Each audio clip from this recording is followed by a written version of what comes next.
77ാമത് Cannes film ഫെസ്റ്റിവലിൽ ഇന്ത്യക്കാർക്ക് അഭിമാനമാകുന്ന വിധം all we imagine as A light എന്ന സിനിമ ഗ്രാൻഡ് പ്രീ നേടുകയുണ്ടായി. അതിൽ അഭിനയിച്ച കനി കുസൃതി, ദിവ്യപ്രഭ എന്നിവർ മലയാളികൾക്ക് എന്നും അഭിമാനിക്കാവുന്ന നിമിഷമാണ് സമ്മാനിച്ചത്.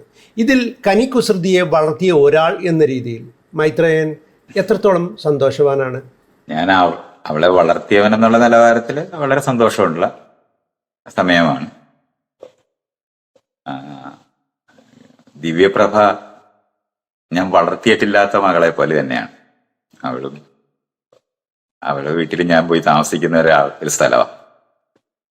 കനിയിലൂടാണ് ഞാൻ ദിവ്യയെ പരിചയപ്പെടുന്നതെങ്കിലും അവൾ സ്വന്തമായ നിലയിൽ അവളുടെ ജീവിതത്തിലേക്ക് എന്നെ ക്ഷണിച്ച് അവളുടെ കൂടെ ഞാൻ ജീവിച്ചിട്ടുള്ള ആളാണ്. എൻ്റെ അടുത്തും വന്നിരിക്കുന്നത്. അതുകൊണ്ട് എന്നെ സംബന്ധിച്ചോളം 2 മക്കളാണ്. അത് അങ്ങനെയാണ്. അപ്പൊ ഞാൻ വളർത്തിയത്, കനിയെ വളർത്തി എന്ന് പറയുമ്പോൾ കനിയെ ഞാൻ വളർത്തുക മാത്രമല്ലല്ലോ, എല്ലാവരും ജയശ്രീ വളർത്തണ്ടേ. ജയശ്രീയുടെ അമ്മയല്ലേ, എൻ്റെ അമ്മയല്ലേ, നാട്ടിലുള്ള അധ്യാപകരില്ലേ, അവളുടെ ജീവിതത്തിലേക്ക് കടന്നു വന്നിട്ടുള്ള എത്രയോ മനുഷ്യരുണ്ട്. അവരെല്ലാവരും രഘുത്തമൻ ഒക്കെ ചെയ്ത വർക്കിന്റെ തുടർച്ചയിലാണല്ലോ അവള് സിനിമയിൽ അഭിനയിക്കുന്നതും അവിടെ എത്തിച്ചേരുന്നതും ഒക്കെ. അത് വേറൊരു ഒരു വലിയ ടീമിന്റെ വർക്കാണ്. ഒരു കുഞ്ഞിനെ വളർത്തിയെടുക്കുക എന്ന് പറയുന്നത് ഒരമ്മയും അച്ഛനും ഒന്നും ചെയ്യുന്ന പ്രവൃത്തിയല്ല എന്ന് നമ്മളറിയണം. ഇപ്പൊ മലയാള ഭാഷ ഞാനാണോ കണ്ടുപിടിച്ച്?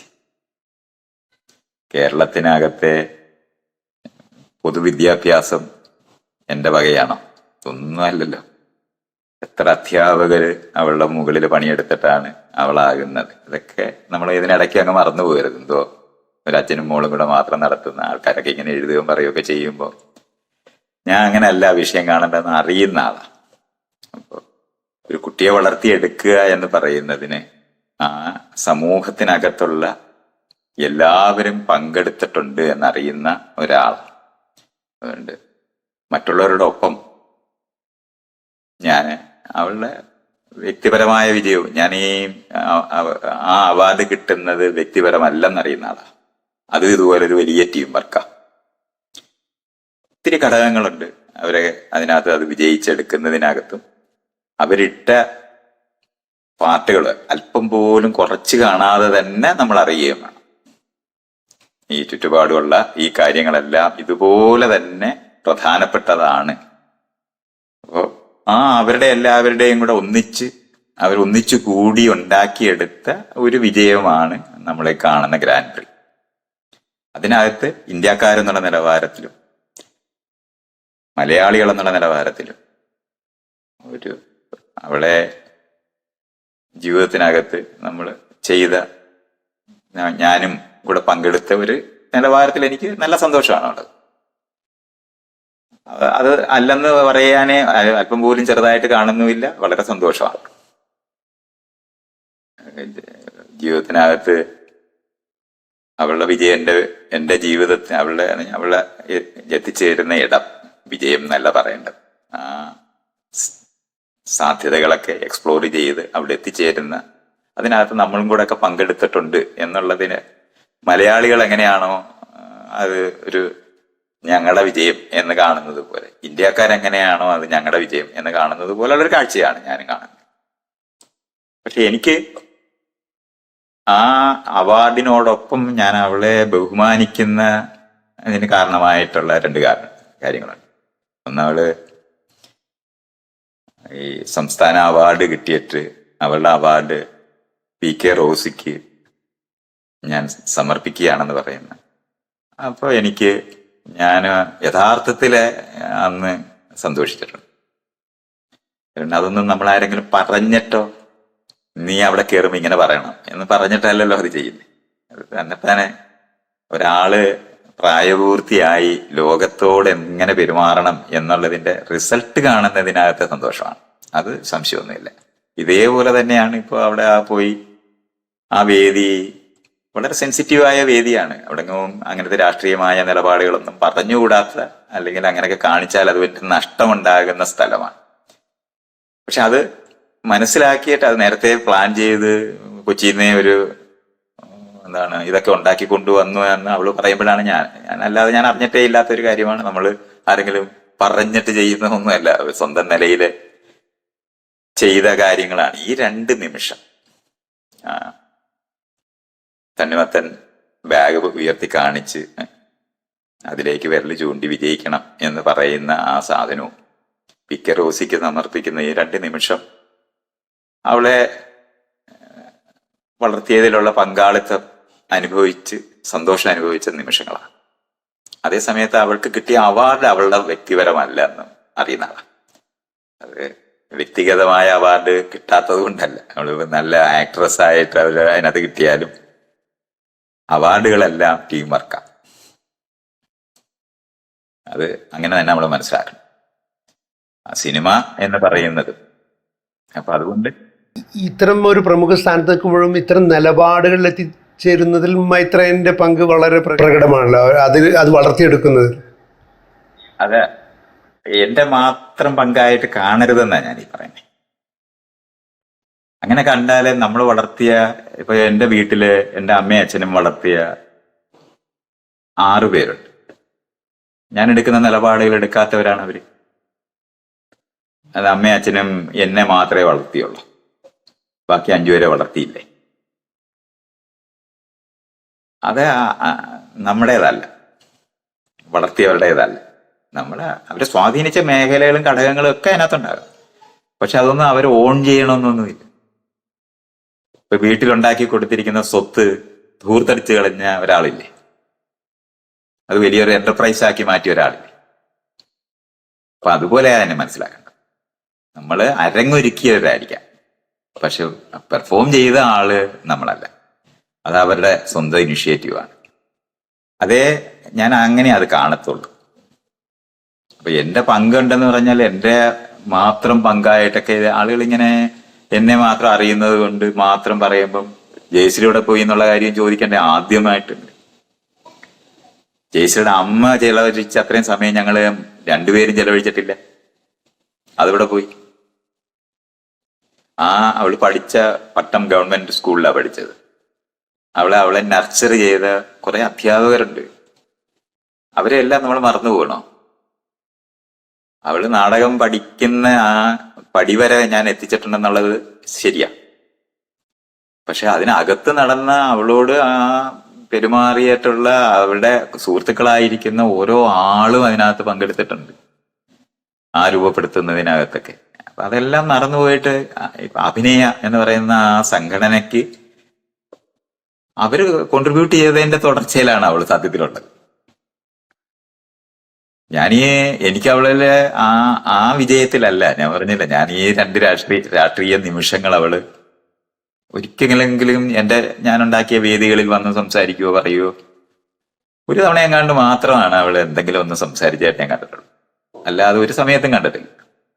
ഞാൻ അങ്ങനെ പറഞ്ഞിട്ടില്ല. അങ്ങനെ അവിടെ വന്ന് എന്തുകൊണ്ട് വരുന്നില്ല എന്ന് ചോദിച്ചിട്ടുമില്ല. ഈ പറഞ്ഞാൽ അരങ്ങൊരുക്കിയിട്ടേ ഉണ്ടായിരുന്നു. അരങ്ങൊരുക്കിയതിനകത്ത് അത് ഉപയോഗിച്ചിട്ടില്ല. അവളുടെ രാഷ്ട്രീയവും സാമൂഹികമായ നിലപാടുകൾ മനസ്സിലാക്കുന്നതിനൊക്കെ മറ്റ് ആളുകളാണ് അവളെ ഏറ്റവും കൂടുതൽ സ്വാധീനിച്ചിട്ടുള്ളതും ചെയ്തിട്ടുള്ളത്. അപ്പൊ അതുകൊണ്ട് അവരുടെ മുഴുവനും കൂടെ ആണ്. അപ്പൊ നാടകത്തിനകത്തോ സിനിമയ്ക്കകത്തോ അവൾ വിജയിക്കുന്നുണ്ടെങ്കിൽ അതിന്റെ മേഖലയിൽ പണിയെടുത്ത ആളുകൾ ചെയ്തതാണ്. ഇപ്പൊ അവര് അവിടെ ചെന്ന് അതിനകത്ത് ആ ടീം അവരെല്ലാവരും പരസ്പരം അത് പറയുന്നില്ലേ. ശരിക്കും പറഞ്ഞ അതിന്റെ നേതൃത്വം എന്ന് പറയുന്നത് സംവിധായകയായ അവർക്കാണ്. അവര് രാഷ്ട്രീയമായിട്ട് വളരെയധികം അറിവുള്ള ഒരു സ്ത്രീയാ. FTI പഠിക്കുന്ന സമയത്ത് അവിടുത്തെ സമരം ചെയ്ത് അതിന്റെ ഡയറക്ടറായിട്ട് ചൗഹാന വന്ന സമയത്ത് അയാളെ പുറത്താക്കുന്നതിന് വേണ്ടി അവര് നടത്തിയ സമരമുണ്ട്. അങ്ങനെ വന്ന ഒരു മനുഷ്യനോടാണ് നമ്മൾ വേണ്ടുന്നുള്ള കാര്യം നമ്മളെല്ലാം മറന്നുപോയത്. അവരെത്രയോ വർഷമായിട്ട് കനിയെ കണ്ടെത്തിയതാ. അവര് തമ്മിൽ അതിന്റെ സ്ക്രിപ്റ്റ് ചർച്ച ചെയ്തിട്ടുണ്ട്. ഇതൊക്കെ ചെയ്ത് അവര് എന്നിട്ട് ആ കഥാപാത്രങ്ങൾ മാറിപ്പോയി. അവിടെ ദിവ്യ കടന്നു വരുന്നത്, ഇതെല്ലാം ഇപ്പൊ ദിവ്യ കടന്നു വരുന്നത് കനി കാരണമായിരിക്കും. ഒരു വശത്ത് കാര്യക്കാം, പക്ഷെ മറ്റു വശത്ത് അതായിരിക്കത്തില്ല. അവളുടെ തന്നെ ദിവ്യ എന്ന് പറയുന്ന കഥാപാത്രം എന്ന് പറയുന്നത് അവര് ദൂരെ ജീവിതത്തിൽ കടന്നു വന്ന് കണ്ടെത്തിയതാണല്ലോ, അവര് പരസ്പരം കണ്ടെത്തിയല്ലേ. ഇതുപോലെ അറിയേണ്ടതാണ്. നമ്മൾ ഈ എല്ലാം കൂടി ഈ ഓണർഷിപ്പ് വാങ്ങി അമ്മയും അച്ഛനും മാത്രമാകുക എന്ന് പറയുന്നത് അടുത്തൊന്നും ഞാനില്ല.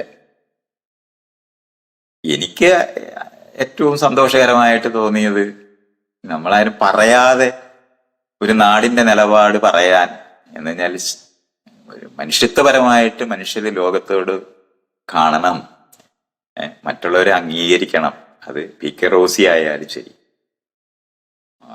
വിഷമിക്കുന്ന പലസ്തീൻ ജനതയായാലും അവരോടൊപ്പമാണ് ഞങ്ങൾ നിൽക്കുന്നത് എന്ന് ഒരാൾ എണ്ണീറ്റ് നിന്ന് പറയുമ്പോൾ അതിലാണ് ഞാൻ ഏറ്റവും കൂടുതൽ ഒരാളിലെ അഭിമാനിക്കുന്നു എന്ന് പറയും.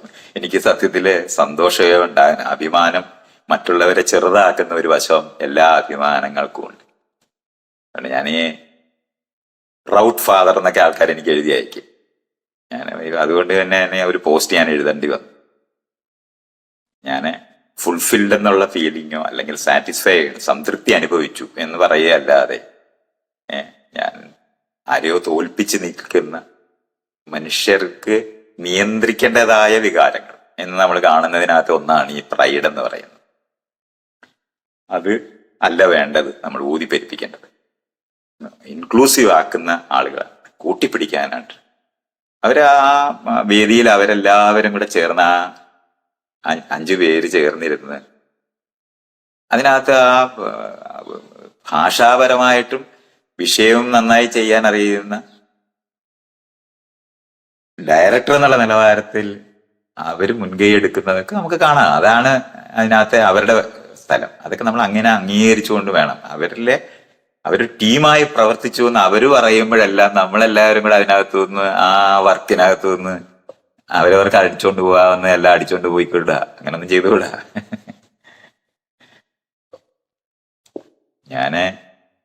എനിക്കിപ്പോ ഞാൻ കണ്ടിട്ടില്ലാത്തൊരു മകളായിട്ട് മാത്രമേ എനിക്ക് അവരെ കാണാൻ പറ്റൂ.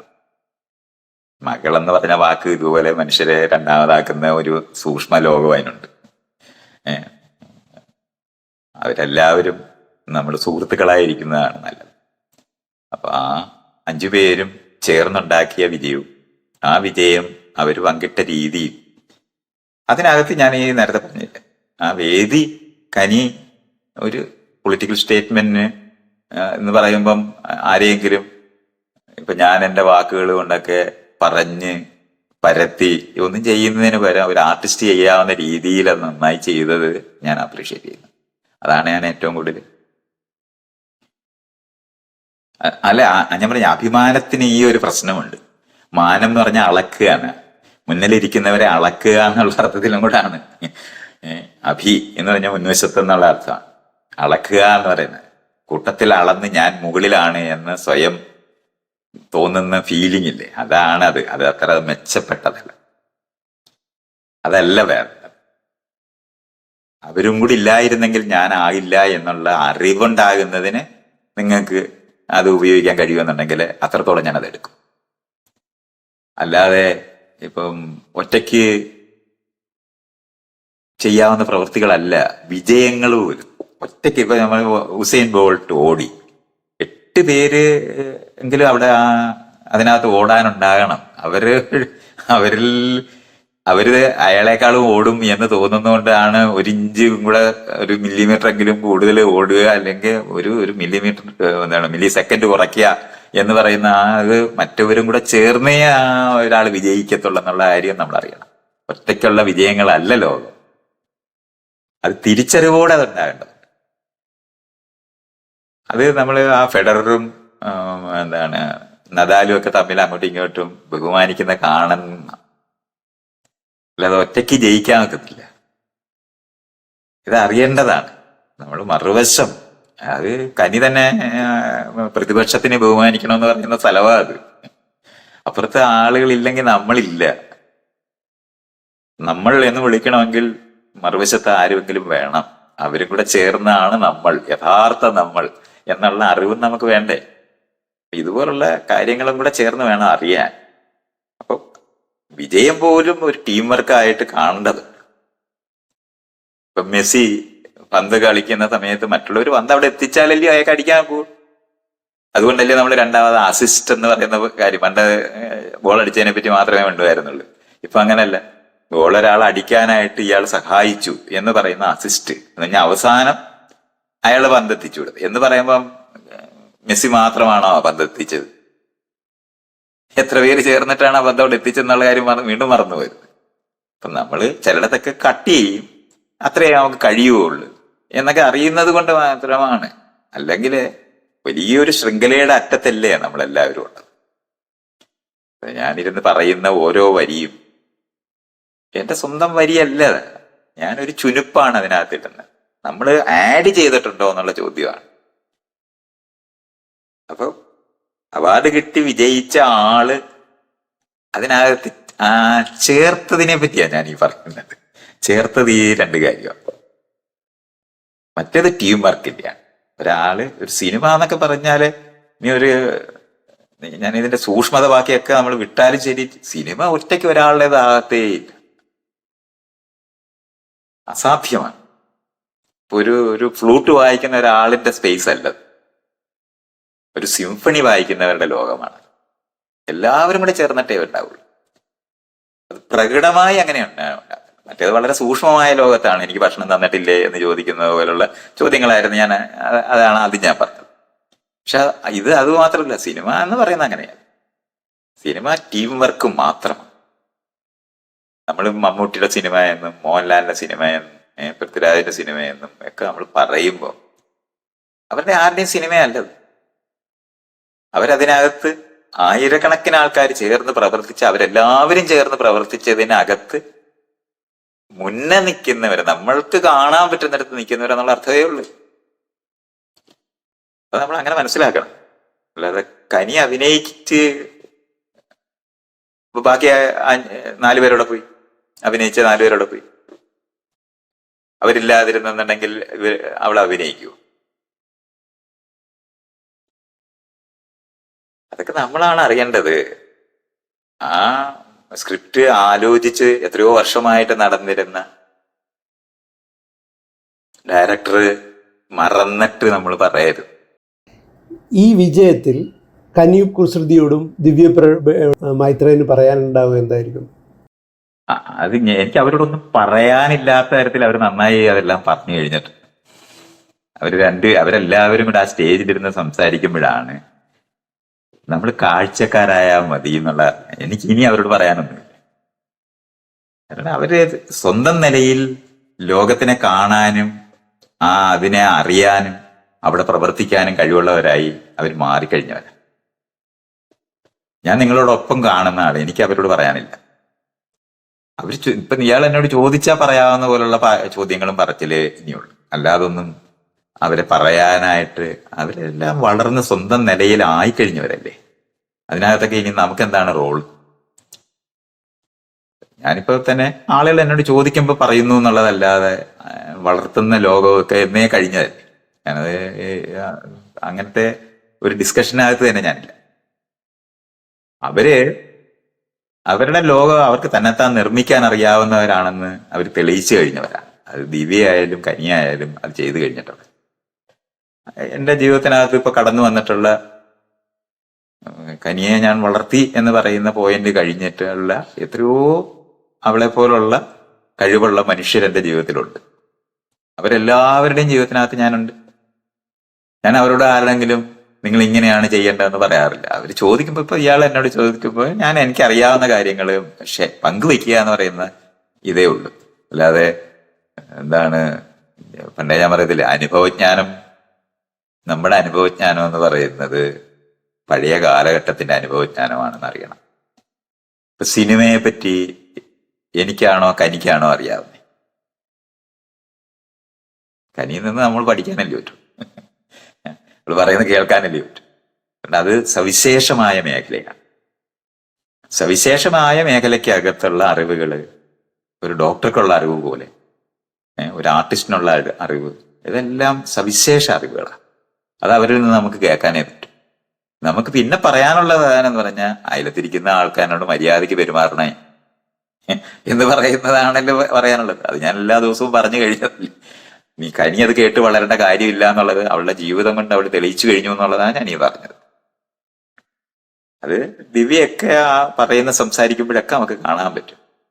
അവരെല്ലാവരും അവരുടെ ടീമിനെ പറ്റി തന്നെയാണ്. അപ്പൊ ആ കൂട്ട് ഒരു സംഘം ചേർന്നാണ് ജീവിതത്തിനകത്ത് നമ്മൾ വിജയിക്കുന്നത് എന്നുള്ള തിരിച്ചറിവുണ്ടാകുകയെങ്കിൽ വിജയം മറ്റേ കൂടുള്ളവരെ ചവിട്ടി താഴ്ത്തുന്ന തരത്തല്ല എന്ന് തിരിച്ചറിയും. അതുകൊണ്ടാണ് ഈ വിജയം എന്നുള്ള വാക്കൊക്കെ തന്നെ ഞാനിപ്പോ എനിക്ക് പാടാ. പണ്ടത്തെ പോലെ ഞാനത് പറയാനായിട്ട് ജീവിത വിജയം എന്നൊക്കെ പറഞ്ഞ് ഞാൻ പറയാനൊന്നും ഇപ്പൊ തയ്യാറല്ല. നമുക്ക് ഒന്നിച്ച് മനുഷ്യരെന്നുള്ള നിലവാരത്തിൽ ഒന്നിച്ച് ലോകത്ത് നിലനിൽക്കാനായിട്ട് ഒരുമ അത്യാവശ്യമാണെന്ന് അറിയുന്ന ആളാണ്. സഹകരണം അത്യാവശ്യമാണെന്നറിയും. ഓരോ ആളിന്റെ പങ്കാളിത്തം ഉറപ്പാക്കുന്ന പണിയിലാണ് നമ്മൾ ഉണ്ടാകുന്നത്. അപ്പൊ അതൊക്കെ തിരിച്ചറിയുന്ന ആളുകളായിട്ട് അവർ മാറിക്കഴിഞ്ഞിട്ടുള്ളത് അവരുടെ ജീവിതത്തിനകത്ത് അവർ സംസാരിക്കുകയും പ്രവർത്തിക്കുകയും ചെയ്യുന്നതിനകത്തൂടെ കാണണ്ട. അപ്പൊ അവരിൽ നിന്ന് നമുക്ക് അറിഞ്ഞുകൂടാത്ത കാര്യങ്ങൾ അവരിൽ നിന്ന് പഠിക്കുന്നിടത്താണ്. അപ്പൊ ഞാനിനി ശരിക്കും പറഞ്ഞാൽ ഞാനിപ്പോ കനി അവിടെ പോയി സംസാരിക്കുകയും പറയുകയും ചെയ്തത് കൊണ്ട് അവളുടെ തോളിലെ പണ്ട് സാധാരണ മക്കള് നമ്മുടെ തോളിലെ ചവിട്ടി നിൽക്കുന്നത്, ഇപ്പൊ ഞാന് അവളുടെ തോളിൽ ചവിട്ടി നിന്നു ഇനി മിണ്ടേണ്ടതുണ്ട് എന്ന് തിരിച്ചറിഞ്ഞ ആളാണ്. കനി അത് ആ ചെയ്തിരിക്കുന്ന ആക്ടിവിറ്റി കൊണ്ട് ഞാൻ ഈ മനുഷ്യര് തമ്മിൽ അങ്ങോട്ടും ഇങ്ങോട്ടും യുദ്ധം ചെയ്ത് പൊരിഞ്ഞില്ലാതായി പൊരുതി ഇല്ലാതായി പോകരുത് എന്ന് പറയാനായിരുന്ന സാധനമാണ് നമ്മൾ ചെയ്തെടുക്കേണ്ടത്. അപ്പൊ അവളുടെ എന്താണ് കാൽപ്പാടുകൾ പിന്തുടരുന്ന ഒരാളായിട്ട് വേണമെങ്കിൽ നിൽക്കാവുന്നിടത്താണ് ഞാനുണ്ട്. അങ്ങനെയാണ് അത് കാണുന്നത് ഞാൻ. അതെ, അതങ്ങനെ തന്നെയാണ്. അത് അങ്ങനെ ചെയ്തപ്പോൾ നമ്മൾ ചെയ്തതിന്റെ പ്രോഡക്റ്റ് ആയിട്ട് മാത്രമല്ല, അത് തിരിച്ച് നമ്മുടെ തന്നെ ഇൻസ്പിറേഷൻ ആയിട്ട് മാറുന്നതിന് അത് സഹായിക്കുന്നതായിട്ട്. ഞാൻ ഇനിയും ജീവിക്കുന്നത് ഇനി കനി എന്റെ മകളായിട്ടല്ലല്ലോ, ഞാൻ കനിയുടെ അച്ഛനായിട്ട് അവളെ എന്നെ ട്രാൻസ്ഫോം ചെയ്തിട്ടുണ്ട്. ഇനി വേറൊരു വേദി ഇനി അതുപോലെ ഞാൻ വിചാരിച്ചുണ്ടാക്കാനൊക്കത്തില്ലല്ലോ. അത് ഇങ്ങനെ കാണുന്നത്. അപ്പോ അതിന്റെ തുടർച്ചയ്ക്കകത്ത് രണ്ടാമതായിട്ട് തുടരാനായിട്ട് അത് അങ്ങനെ തന്നെയാണ് ജീവിതം വരേണ്ടത്. നമ്മുടെ തുടർച്ചക്കാർ നമ്മളെക്കാളും മെച്ചപ്പെട്ടവരാകുന്നതാണ് ലോകത്തിനകത്തെ ഏറ്റവും വലിയ വിജയം. അപ്പൊ ആ വിജയം ഒന്നിച്ചുള്ളവരുടേതാണ്, ഒറ്റയ്ക്കുള്ളതല്ല എന്ന് വീണ്ടും നമുക്ക് പറഞ്ഞുകൊണ്ടാണ് ആ വിഷയം മനസ്സിലാക്കാൻ. ഒന്നിച്ച് വിജയിക്ക് ഒന്നിച്ച് പരാജയമടയാനേ ഇനി മനുഷ്യർക്ക് കഴിയും. നമ്മൾ പരസ്പരം തിരിച്ചറിഞ്ഞു കഴിഞ്ഞവരാണ്. എന്നിട്ട് നമ്മൾ യുദ്ധം ചെയ്തുകൊണ്ടിരിക്കുന്നു എന്നുള്ള ഒരു പ്രാകൃത ലോകം നമ്മുടെ പുറകെ വരുന്നു, വലിയ ഭാരങ്ങളായിട്ട് നമുക്ക് വരുന്നു എന്നുള്ളതാണ്. നമ്മൾ എന്ന് പറയുമ്പോൾ അത് മനുഷ്യരാശിയായി മാറേണ്ട കാലം അതിക്രമിച്ചിരിക്കുന്നു എന്നെങ്കിലും ഈ ലോകത്ത് എന്ന് പറഞ്ഞാൽ നമ്മൾ ഈ കാണുന്ന ഭൂമി അതിന്റെ തന്നെ മാറ്റങ്ങൾ നമ്മളെ ബാധിക്കത്തക്കവണ്ണം വന്നിരിക്കുന്ന ഈ കാലത്ത് പരസ്പരം യുദ്ധം ചെയ്ത് ഒടുങ്ങുന്ന മനുഷ്യരായി തുടരുന്നിടത്താണ് നമ്മുടെ പരാജയമുള്ളത്. അതിന് സ്പോർട്സ്, ഈ കായികമായിട്ടുള്ള മേഖലയായാലും ഈ സിനിമ പോലുള്ള മേഖലയായാലും ശരി, ആളുകൾ ഒന്നിച്ച് എത്രയോ നാട്ടിലുള്ളവർ ഒന്നിച്ചാണ് ആ വേദിയിൽ ഇരുന്നത്. നിങ്ങളൊന്ന് നോക്കിയാൽ മതി. അതൊക്കെയാണ് നമ്മൾ അതിനകത്ത് കാണേണ്ടത്. അവര് ആ 5 പേര് നിങ്ങൾ പരസ്പരം അറിയുന്നവരായിട്ട് ഒരു എന്തെങ്കിലും നമ്മളൊരു ഐഡന്റിറ്റി പറയുന്ന സമയത്ത് ദിവ്യയും കനിയല്ലേ ഉള്ളു.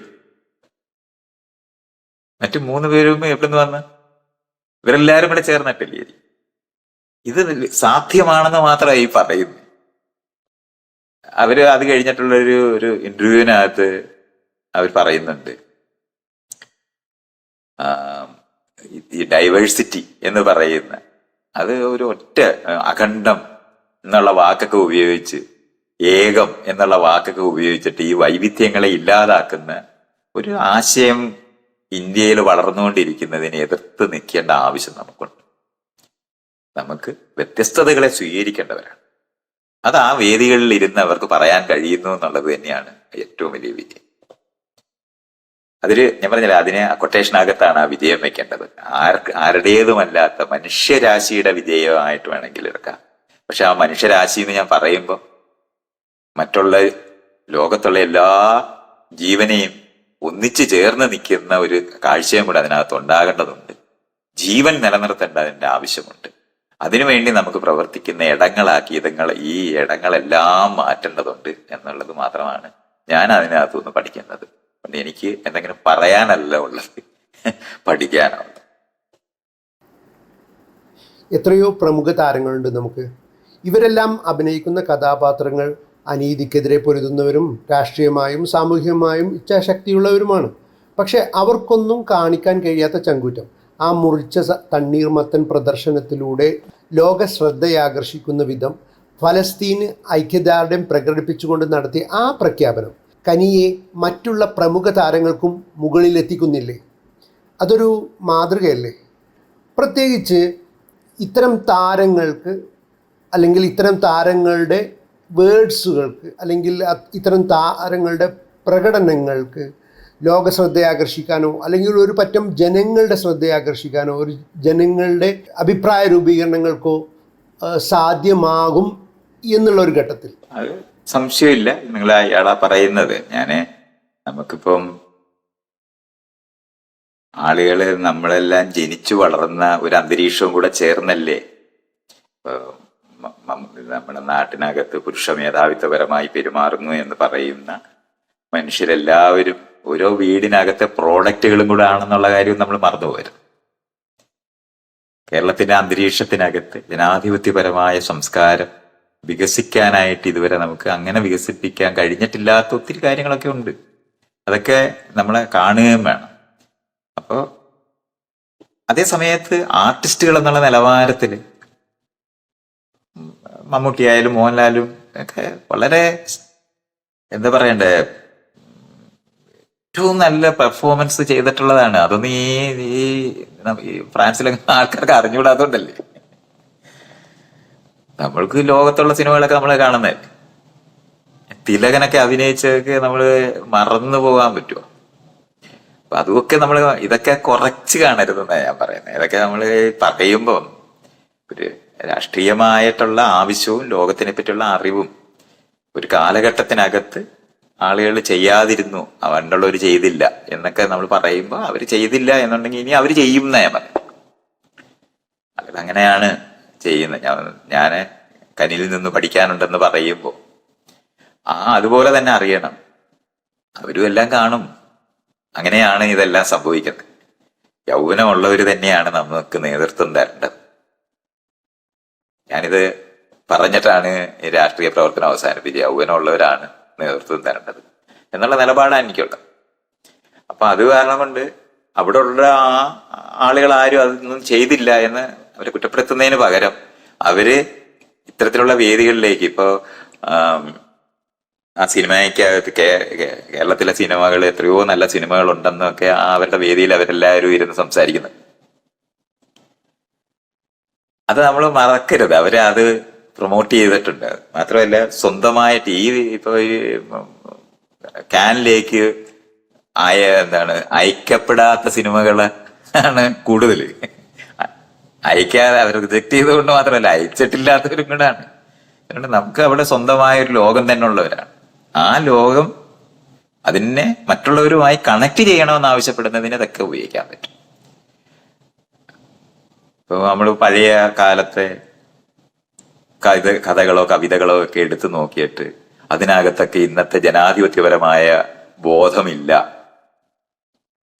ഇപ്പൊ മുഹമ്മദ് ബഷീറിന്റെ ഇതിനകത്തൊക്കെ ഉള്ള തമാശകളൊക്കെ എടുത്തു കഴിഞ്ഞാൽ മെലിഞ്ഞ ആളിനെയും എട്ടുകാലി മമ്മൂഞ്ഞ് എന്ന് പറയുന്ന കഥാപാത്രത്തിനെ സൃഷ്ടിച്ച ആളല്ലേ. അപ്പൊ നമ്മൾ ബോഡി ഷെയ്മിങ് ആണത് എന്ന് പറഞ്ഞു കഴിഞ്ഞാല് ആ കാലഘട്ടത്തിനകത്തെ മനുഷ്യരായിരുന്നവർക്ക് അവര് അതിന്റെ അതിരിൽ വന്ന്, അപ്പം ബഷീർ ഓരോ നിമിഷവും ഏറ്റവും ഇങ്ങേറ്റത്താ വന്നിട്ടുള്ളത്. അത് മറന്നുപോരുത് നമ്മൾ. ഇതേപോലെ തന്നെ കാണണം. ഞാൻ ഈ പറയുന്ന ഞാൻ അവിടുത്തെ പുരുഷ മേധാവിത്വപരമായ ആക്ടേഴ്സൊക്കെ അങ്ങനെ പെരുമാറുന്നു എന്നൊക്കെ പറഞ്ഞ് ഞാൻ വിമർശിക്കുകയൊക്കെ ചെയ്യുമ്പോൾ ഇതറിയാതൊന്നുമല്ല. കാരണം അവർക്ക് വേണ്ടി ഇപ്പം എന്താണ് മോഹൻലാലിന് വേണ്ടിയോ മമ്മൂട്ടിക്ക് വേണ്ടി കഥാപാത്രങ്ങളെ സൃഷ്ടിക്കുമ്പോഴാണ് വിഷമിക്കുന്നത്. അവർക്ക് അഭിനയിക്കാൻ അറിഞ്ഞൂടാന്നൊന്നുമല്ലല്ലോ പറയുന്നത്. എക്സലന്റ് ആയിട്ട് അഭിനയിക്കുന്ന ആൾക്കാരാണ് അവരില്ല.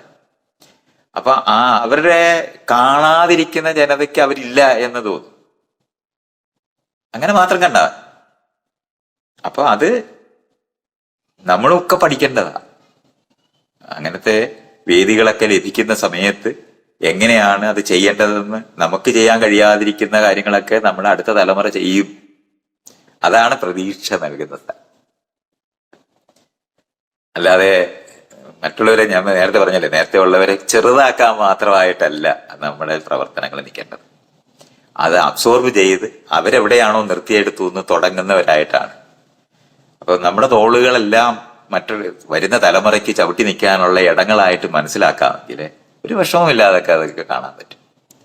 കവിതയെടുത്ത് പഴയ കാലത്തെ കഥകളെല്ലാം എടുത്താല് ഹെയറാർക്കിക്കലായിട്ടുള്ള മൂല്യങ്ങളല്ലേ അതിനകത്തെല്ലാം പഠിപ്പിക്കുന്നത്. അത് പഠിപ്പിക്കുമ്പോ നമുക്കറിഞ്ഞാൽ മതി അത് പഴയ കാലത്ത് ആ മൂല്യമേ അവർക്ക് അറിയുമായിരുന്നുള്ളൂ. അതുകൊണ്ടാണ് അത് അവരങ്ങനെ ചെയ്തിരുന്നതെന്നങ്ങ് മനസ്സിലാക്കിയാൽ മതി. അതിനുവേണ്ടി ഇപ്പൊ വാദിക്കുമ്പോഴാണ് നമ്മൾ അവരെ എതിർക്കേണ്ടതുണ്ട്. അമ്മയെ അച്ഛനെ എതിർക്കേണ്ടതുണ്ട്. മക്കള് അമ്മയെ അച്ഛനെ എതിർത്താണ് വളരേണ്ടത്, തണലിൽ വളരുകയല്ല വേണ്ടത്. അവരെ എതിർത്താണ് സ്വതന്ത്രരാകേണ്ടത്. നമ്മൾ അരങ്ങൊരുക്കുമ്പോഴും അതിനേക്കാളും വലിയ അരങ്ങിൽ എത്തിച്ചേരുന്നതിന് വേണ്ടി അവര് നമ്മുടെ അരങ്ങ് വിട്ടുപോകേണ്ടവരാണെന്ന് അറിയേണ്ടത്, അതേ സമയത്ത് അറിയേണ്ടത്. അപ്പൊ അങ്ങനെ മനസ്സിലാക്കുന്ന തരത്തില് നമ്മളിപ്പോ നമ്മുടെ നാട്ടിലുള്ള സിനിമാ വ്യവസായം, ആ വ്യവസായം എന്ന് പറയുന്നത് വലിയ പണം ഉണ്ടാകുന്നതും പണം ഉണ്ടാക്കുന്നതും, അതിനകത്ത് പണ്ടൊക്കെ ഈ സിനിമ എടുത്ത് കുത്തുവാള എടുത്തു പോയി എന്ന് പറയുന്ന എത്രയോ മുതലാളിമാരുണ്ടായിരുന്നു. ആ ലോകമൊക്കെ പോയില്ലേ. ഇന്ന് നഷ്ടം ഉണ്ടായാലും തകർന്നു പോകാതെ മുതലാളിമാരൊരു ടീമായിട്ടാണ് ഇന്ന് അത് ചെയ്യുന്നത്. പണ്ട് ഒരു മുതലാളിയുടെ കൗതുകം മാത്രമായിരുന്നു, ഇന്നങ്ങനല്ല. അതുകൊണ്ട് ആരും തകർന്ന് തരിപ്പണമായി പോയ പുത്തൻ മുതലാളിമാരെ പറ്റിയൊന്നും ആരും പറയാറില്ല. നഷ്ടം സംഭവിച്ചു വരെ പറയുക, നഷ്ടം സംഭവിക്കാറുണ്ട്, അത് സംശയമൊന്നുമില്ല. പക്ഷെ തകർന്ന് തരിപ്പണമാകത്തില്ല. ആ സിസ്റ്റം ഒക്കെ മാറിപ്പോയിട്ടുണ്ട്. ഇതുപോലെ തിരിച്ചറിയേണ്ടതാണ് നമ്മൾ ഈ മേഖലകളൊക്കെ. അപ്പോൾ അതുകൊണ്ട് പഴയ കാലത്തിനകത്തെ പ്രോഡക്റ്റ് ആയിട്ട് നിൽക്കുന്നവര് അങ്ങനെ ആയില്ല എന്ന് പറയുന്നതിന് പകരം അവർക്കും എങ്ങനെ ആകണം എന്ന് അവരുടെ അടുത്ത തലമുറയോട് പറയാൻ സഹായിക്കുന്ന നിലവാരത്തിൽ ഇതിനെ കണ്ടാൽ മതി. അല്ലെങ്കിൽ ഏതെങ്കിലും വീട്ടിനകത്ത് ജനിക്കാൻ പറ്റുമോ നമുക്ക് ആർക്കെങ്കിലും? നമ്മളെല്ലാം ജനിച്ച വീടുകളിനകത്ത് നമ്മുടെ അമ്മ അച്ഛന്മാരുടെ മൂല്യബോധത്തിനെ പറ്റി മനസ്സിലാക്കി കഴിഞ്ഞാൽ, അവരങ്ങനെയാണെന്ന് മനസ്സിലാക്കിയാൽ ജനിക്കാൻ അങ്ങനെ പറ്റും.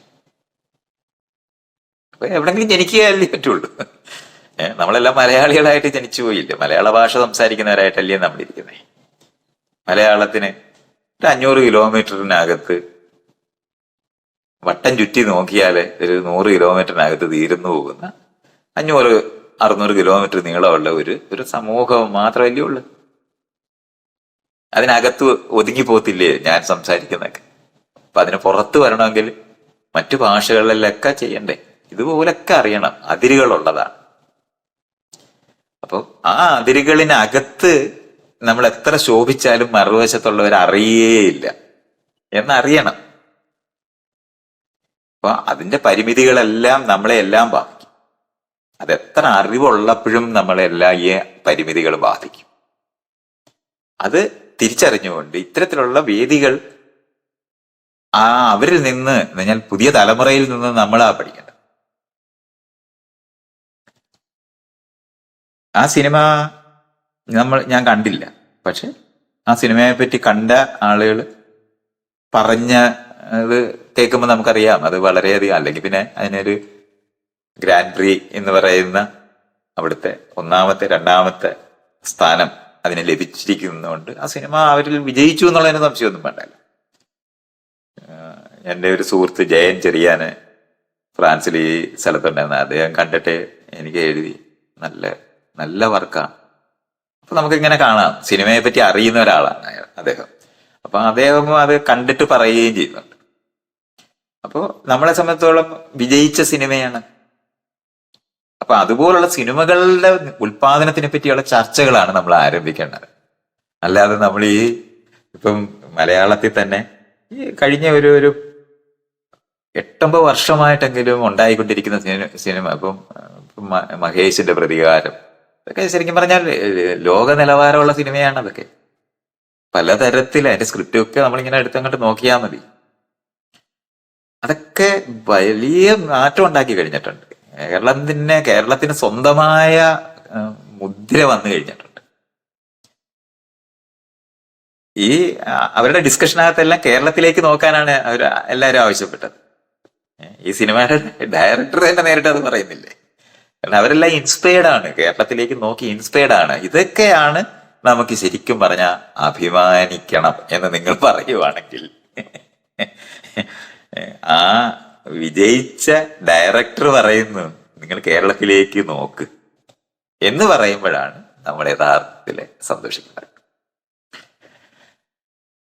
ആ ഒരു കാര്യത്തിനകത്ത് ഞാൻ പറയുന്നത് കേരളം ജനാധിപത്യത്തിന് ഒരുങ്ങിയ ജനാധിപത്യം ഉണ്ടെന്നല്ല ഞാൻ പറയുന്നത്. ജനാധിപത്യത്തിന് ഇത്രയധികം നിലമൊരുങ്ങിയ ഒരിടം ചിലപ്പോൾ കാണത്തില്ല. ഞാൻ അമേരിക്കയിൽ ഇരുന്നാ സംസാരിക്കുന്നത്. ഇവിടെ ജനാധിപത്യം ഉണ്ടെന്നാണ് ആൾക്കാർ പറയുന്നെങ്കിലും വളരെ ഇൻഡിവിജ്വലായിട്ടുള്ള ആൾക്കാരെ ഉണ്ടാക്കുക മാത്രമാണ് ഉണ്ടായതെന്നും സഹകരണത്തിൻ്റെതായ മേഖലകൾ വളരെ ഇല്ലാത്ത ഒരു സമൂഹമാണിതെന്നൊക്കെ അറിയുന്ന ആളാണ്. കൂട്ടായ്മകളില്ല ഇവിടെ. ആളുകൾ ഒറ്റപ്പെട്ട മതിലുകൾക്കകത്ത് ഒറ്റപ്പെട്ടു പോയവരാണ്. അതൊരു വേറൊരു വിഷയമാണ്, നമുക്ക് പിന്നീട് പറയാം. അപ്പം ലോകത്തിന്റെ മുമ്പില് ജനാധിപത്യത്തിന്റെ പുത്തൻ മാതൃകകളോ മോഡലുകളൊക്കെ കാണിക്കാനായിട്ട്, ആൾക്കാർക്ക് ഇൻസ്പയർ ചെയ്യാനായിട്ട് നമ്മുടെ രാജ്യം തന്നെയായിരിക്കും ഉണ്ടാകുന്നത്. അവിടെ വ്യവസായം വരുന്നില്ലെന്നൊക്കെ പറഞ്ഞ ആൾക്കാർ സംസാരിക്കുമ്പോൾ നമ്മൾ അതിനൊന്നും അങ്ങനെയല്ല മനസ്സിലാക്കേണ്ടതെന്നും കൂടെ പറയേണ്ടത്. അപ്പൊ ആ ഏരിയകളൊക്കെയാണ് ശരിക്കും പറഞ്ഞാൽ ഈ വിഷയത്തിനകത്ത്, ഇപ്പൊ നമ്മൾ ഈ സംസാരിക്കുന്ന വിഷയത്തിനകത്ത് നമ്മൾ യഥാർത്ഥത്തിൽ സന്തോഷിക്കേണ്ടത് കേരളം ഇനിയും 100 കണക്കിന് മെച്ചപ്പെടുത്തേണ്ടതാണെന്നുള്ളതിന് ഒരു സംശയമില്ല. നിരന്തരം വഴക്കിട്ടോണ്ടിരിക്കാനായിട്ട് എല്ലാവരെയും ഞാൻ വഴക്ക് പറഞ്ഞുകൊണ്ടിരിക്കുന്നവരാണല്ലോ ഞാൻ എല്ലാ ദിവസവും മിണ്ടുന്നത്. പക്ഷെ അപ്പോഴും നമുക്കറിയാം, ഈ മറ്റ് സമൂഹങ്ങളിലേക്ക് നമ്മൾ നോക്കുമ്പോഴാണ്, തൊട്ടടുത്ത സംസ്ഥാനത്തിനകത്തേക്ക് തന്നെ നോക്കിയാൽ നമ്മുടെ ജീവിത നിലവാരം ആർജിച്ചിട്ടില്ലാത്തവർ തന്നെയാണ് അവരെല്ലാവരും. അതുകൊണ്ടാണ് അതിന്റെ എന്ന് പറഞ്ഞാൽ ഒരു ജനത എങ്ങനെയാണോ അവിടുത്തെ കലയെ നോക്കിയാൽ മതി, അതെങ്ങനെയാണ് വളർന്ന് വികസിക്കുന്നതെന്ന് കാണാൻ പറ്റും. അവിടുത്തെ മെയിൻ സ്ട്രീം സിനിമകൾ, മലയാളികളുടെ മെയിൻ സ്ട്രീം സിനിമ ഇവിടുത്തെ സിനിമകളെക്കാളും മെച്ചപ്പെട്ടതാണ്. അതിന് ഒരു സംശയം നമുക്ക് വേണ്ട. അതുകൊണ്ട് അവിടുന്ന് വിരിഞ്ഞ ആൾക്കാരെന്നുള്ള നിലവാരത്തിലാണ് കനിയെയും ദീപികയൊക്കെ നമ്മൾ കാണുന്നത്. ആ കലാലോകത്തിന്റെ, അവിടുത്തെ നാടകത്തിന്റെ, അവിടുത്തെ സിനിമയുടെ പ്രോഡക്റ്റ് ആയിട്ട്, അതുകൊണ്ടാണല്ലോ ഈ ഡയറക്ടർ അവരെ കണ്ടെത്തി അഭിനയിപ്പിക്കുന്നത്. ചുമ്മാതെ അല്ലല്ലോ അവരത് ചെയ്യുന്നത്. അവര് FTA പഠിച്ചിരുന്ന സമയത്ത് ഈ കേരളത്തിൽ നിന്ന് ചെന്നിട്ടുള്ള വിദ്യാർത്ഥികളെ പരിചയപ്പെട്ടിട്ട് കേരളത്തിലേക്ക് ഞാൻ നോക്കേണ്ടതുണ്ട് എന്ന് അറിഞ്ഞ ഒരു ഡയറക്ടറാണ് അവർ. അതുകൊണ്ടാണ് അവര് ഇവരെ തെരഞ്ഞെടുക്കുന്നത്. അപ്പൊ ആ തെരഞ്ഞെടുപ്പിന് ഒരുങ്ങിയ നിലവാരത്തിൽ നമ്മൾ മാറിയിട്ടുണ്ടെന്നുള്ള മറന്നുപോകരുത്. നിങ്ങൾ ഞാൻ പറഞ്ഞല്ലേ, എങ്ങനെങ്കിലും അഭിമാനിക്കാനൊക്കെ ആലോചിച്ച് അവിടേക്ക് അഭിമാനിക്കുന്നത്. സിനിമ എടുക്കാൻ വന്ന ആള് ഇവിടുന്ന് കാട്ടിപ്പോയി തടി നോക്കുന്ന പോലെ വീട്ടിത്തടി ആണോ തേക്കാണോ എന്ന് നോക്കിയെടുക്കത്തില്ല. തേക്ക് ഈട്ടിയൊക്കെ ആവുക എന്ന് പറയുന്നതൊന്നും ഈ നോക്കാൻ പോയവരുടേതാണ്. അല്ലേ? അത് അവിടുന്ന് വളർന്ന. അതുകൊണ്ട് കേരളത്തിൽ നിന്ന് ഉൽപ്പാദിപ്പിക്കപ്പെട്ട ആ കേരളത്തിന്റെ അന്തരീക്ഷം സൃഷ്ടിച്ചു തന്നിട്ടുള്ള മനുഷ്യരെ കണ്ടിട്ട് ഇവരെയാണ് എനിക്ക് വേണ്ടത് എന്ന് തിരിച്ചറിഞ്ഞവരാണ് ഈ സിനിമയുടെ ഡയറക്ടർ. അവരിത് ഓരോ സെക്കൻഡിലും പറയുന്നുണ്ടെന്നുള്ളതാണ് നമ്മൾ യഥാർത്ഥത്തിൽ സന്തോഷിക്കേണ്ടത്. അത് ആ വേദികളിലെല്ലാം ഈ കേരളം ഉണ്ടെന്ന് അറിഞ്ഞുകൂടാത്ത ഫ്രാൻസിലിരിക്കുന്ന എന്താണ് പത്രക്കാരോടാണ് അവർ വേണ്ടുന്നത്. കേരളം ഉണ്ടെന്ന് അറിയണമെന്നേ ഇല്ല. കേരളം ഉണ്ടെന്ന് അറിയാൻ ഒരു സാധ്യത അവർക്കില്ല. അവരോടാണ് അത് പറയുന്നത്. യഥാർത്ഥത്തില് കനിയും ദിവ്യേക്കാളും വലിയ അംബാസഡറാണ് സിനിമയുടെ ഡയറക്ടർ കേരളത്തിന്റെ. കേരളത്തിലെ ഗവൺമെന്റ് ചെയ്യേണ്ടത് ഈ ടീമിനെ വിളിച്ച് അവിടെ ആദരിക്കുക. അങ്ങനെയാണ് അത് ചെയ്യേണ്ടത്. കാരണം നമ്മളെ തിരിച്ചറിഞ്ഞവർ എന്നുള്ള നിലവാരത്തിൽ അവരെ കാണേണ്ടത്. അപ്പൊ അതൊക്കെ മറക്കണ്ട. അങ്ങനെ നമ്മളും കൂടെ കണ്ടുകൊണ്ട് വേണം ഈ വിഷയങ്ങളൊക്കെ മനസ്സിലാക്കാൻ. അവിടുത്തെ സിനിമകൾ കണ്ട് അത് ഇപ്പം FTI പോലുള്ള ഒരു സ്ഥലത്ത് പഠിക്കുമ്പോൾ ലോകവ്യാപകമായ സിനിമകൾ വരുമ്പോഴും ആ സിനിമ അവര് ഫ്രഞ്ച് സിനിമ കണ്ടിട്ടുള്ളവരല്ലേ, അവരുടെ പ്രൊഡ്യൂസർ ഫ്രാൻസിൽ നിന്നുള്ളവരാണ്. അപ്പൊ അവർക്ക് അങ്ങനത്തെ കണക്ഷൻസ് ഉണ്ട്. ഇതൊക്കെ നമുക്ക് കാണേണ്ടതുണ്ട്. 3-4 രാജ്യം ചേർന്നാണ് ആ സിനിമ പ്രൊഡ്യൂസ് ചെയ്തിരിക്കുന്നത്. അപ്പൊ എന്നിട്ടാണ് അവര് ഈ കേരളത്തിലേക്ക് നോക്കിയിട്ട് പറയുന്നതെന്ന് മറക്കരുത്. അപ്പൊ കേരളത്തിനകത്തെ ആർട്ടിസ്റ്റുകളായിരിക്കുന്നവർ കേരളത്തിന്റെ രാഷ്ട്രീയ സാമൂഹികമായിട്ടുള്ള മേഖലയിൽ നടന്നിട്ടുള്ള മാറ്റങ്ങളും അതിനകത്ത് അവിടുത്തെ നമ്മൾ നവോത്ഥാനം എന്ന് പറഞ്ഞിട്ടുള്ള മനുഷ്യരെല്ലാം കോൺട്രിബ്യൂട്ട് ചെയ്തിട്ടാണ് നമ്മളെല്ലാം നിൽക്കുന്നത്. അതുകൊണ്ട് ഞാൻ പറഞ്ഞ ഉഴുന്നിട്ട നിലമാണതല്ല, അവിടുന്ന് കണ്ടെത്തുന്ന സ്ഥലമാണ്. അതുകൊണ്ട് അത്തരത്തിലുള്ള വലിയൊരു ടീം വർക്കിന്റെ പ്രോഡക്റ്റ് ആയിട്ടും കേരളത്തിന്റെ ഏറ്റവും നല്ല അംബാസഡർമാരായിട്ട് സിനിമയുടെ ഡയറക്ടറെ ആദ്യം കാണണം എന്ന് പറഞ്ഞിട്ടാണ് ഞാൻ കനിയെയും ദിവ്യയും വെക്കുള്ളൂ. അങ്ങനെയാണ് ഞാൻ കാണുന്നത്.